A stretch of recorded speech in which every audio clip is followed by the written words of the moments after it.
आज सांबादिक सम्मेलन उद्देश्य राज्य प्रदूषण नियंत्रण बोर्ड पक्षर आसंता 24/10 गत 24/10/2024 एक विज्ञापन दि जाता मेसर्स नीलाचल इस्पात निगम लिमिटेड को संप्रसारण कर 0.981 रु 9.5 को वृद्धि करने एवं यार जनशुणाणी 29/11/2024 जोटा को आम संगठन तरफ घोर विरोध कर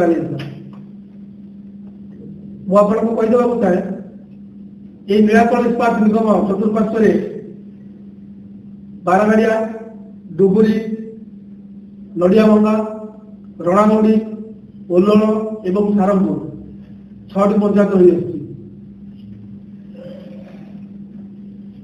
मेसर्स नीलाचल निगम जिते या किसी गुड़िया शर्त रखी आम मान पाखे जे प्लांट चतुर्पार्श्व को एक ग्रीन कॉरिडोर कराव हो जाइए जंगल को पुनरुद्धार कर लोक मान स्वास्थ्यगत समस्या एक सुपरस्पेशलिटी हॉस्पिटल या जोटा कि कागज कलम भर रहीगला एवं ता सहित कहला विस्थापित मान स्थायी नियुक्ति दिया जोटा कि कागज कलम भर रहीगला से जिनटी को विरोध कर आसंता 29/11/24 हवा जनशुणाणी को विरोध कर आम संगठन पक्षर एक दाबी पत्र आम मान्यवर जिलापाल महोदय को देलु भेटिलु गत सोमवार सुकिंदा ब्लॉक जो जनशुणाणी होता से मान्यवर जिलापाल महोदय को भेटी आम दाबी पत्र जन जिलापाल महोदय आमको आश्वासन देते यार पुंखानुपुंखाक तर्जमा कर आमको न्याय देवे 2 दिन पर आम ऑफिस लेटर पाइलु जोटा कि आपण मान द्वारा आम स्वागत जनाऊँ आम दाबी पाई मुख्य जिन आम ये 3-4टी दाबी आम रखिलु गोटे ग्रीन कॉरिडोर निर्माण करा उजुड़ी जाइए जंगल को पुनरुद्धार करा 1200 शଯ୍ୟା विशिष्ट सुपरस्पेशलिटी हॉस्पिटल या सुकिंदा निर्वाचन मंडल जदि प्लांट को एक्सटेंशन करने को सरकार इच्छा अच्छी कि मान्य जो नीलाचल कर्तृपक्ष इच्छा अच्छी प्रथम प्लांट चतुर्पार्श्व पंचायत कि लगी ग्राम गुड़ी विस्थापित कर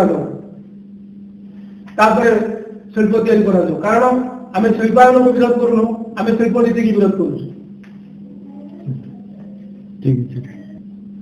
परिचय रखे नमस्कार मो अर्जुन कुस्ती कलिंगनगर श्रमिक संघ एवं बिरसा ब्रिगेड कलिंगनगर शाखा कौन कह देखो आपण रिसेंटली आम 15 नवेम्बर बिरसा मुंडा जयंती गला एवं आम जेहेतु बिरसा मुंडा विचारधारा प्रेरित हो जल जंगल जमीन आम धरती आबा बिरसा मुंडा लड़ी एवं लड़ी आमको जो लेगेसी देते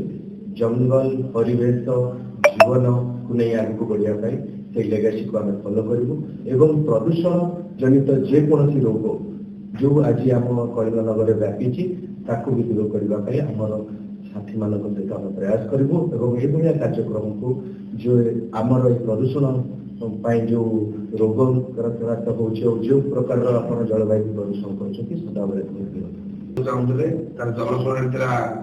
29/11 नवेम्बर आम कलेक्टर माध्यम जनाऊँ जे आम नीलाचल पारिपार्श्व जो 500टी पंचायत अच्छी पंचायत गुड़िक प्रदूषण बहुत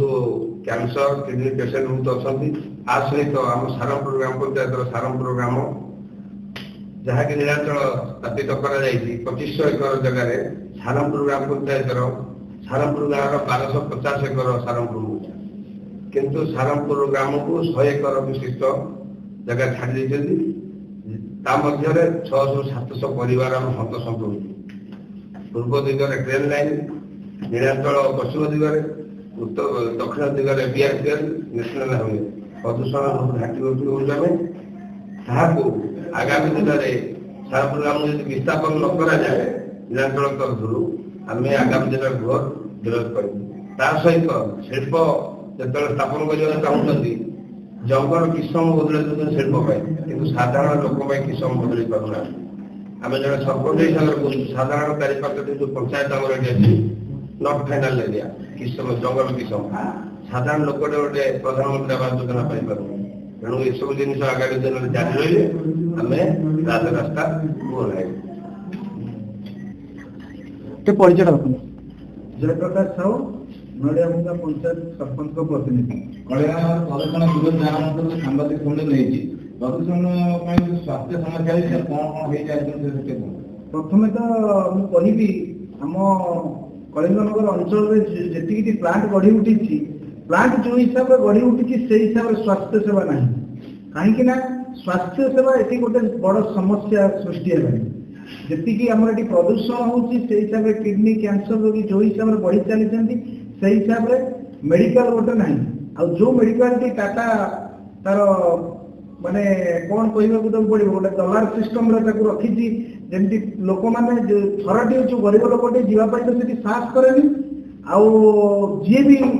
ଭୁଲ ବଶତଃ ପଳେଇଯାଏ ତା ଫେରିବାଟା ତା ପାଇଁ ଅସମ୍ଭବ ହେଇଯାଏ। କାହିଁକି ନା ଯୋଉ ହିସାବରେ ତାକୁ ସେଠି ଶୋଷଣ କରାଯାଏ ସିଏ ସେ ପେମେଣ୍ଟ ଦେଇ ସେଠୁ ଆସିବାଟା ତା ପାଇଁ ଅସମ୍ଭବ। ତେଣୁ ମୋର ଗୋଟିଏ ଅନୁରୋଧ ଆପଣମାନଙ୍କ ମାଧ୍ୟମରେ ସରକାରଙ୍କ କତିରେ ଏତିକି ନିବେଦନ ଯେ ଯୋଉ ହିସାବରେ ପ୍ଲାଣ୍ଟ କରୁଛନ୍ତି ପ୍ଲାଣ୍ଟକୁ ଆମେ କୌଣସି ବିରୋଧ କରୁନାହୁଁ, ସେଇ ହିସାବରେ ସ୍ୱାସ୍ଥ୍ୟକୁ ସେଇ ହିସାବରେ ଗୁରୁତ୍ୱ ଦିଅନ୍ତୁ। ଆଉ ଏଠି ସୁପର ସ୍ପେଶାଲିଷ୍ଟ ହସ୍ପିଟାଲ ଗୋଟେ ହଉ ଯୋଉଟା କି କଳିଙ୍ଗନଗର ଅଞ୍ଚଳର ସମସ୍ତ ଜନସାଧାରଣ ପାଇଁ ମାଗଣାରେ ସେ ମେଡିକାଲଟି ଉପଲବ୍ଧ ହଉ। ତା ସହିତ ଶିକ୍ଷାର ବ୍ୟବସ୍ଥାକୁ ଟିକେ ଗୁରୁତ୍ୱ ଦିଆଯାଉ। ଗୋଟେ ଆଦର୍ଶ ସ୍କୁଲ କଳିଙ୍ଗନଗର ଅଞ୍ଚଳରେ ହଉ ଯୋଉଠିକି ଆମରି ଅଞ୍ଚଳର ପିଲାମାନେ ସେଠି ପାଠ ଭଲସେ ପଢିପାରିବେ।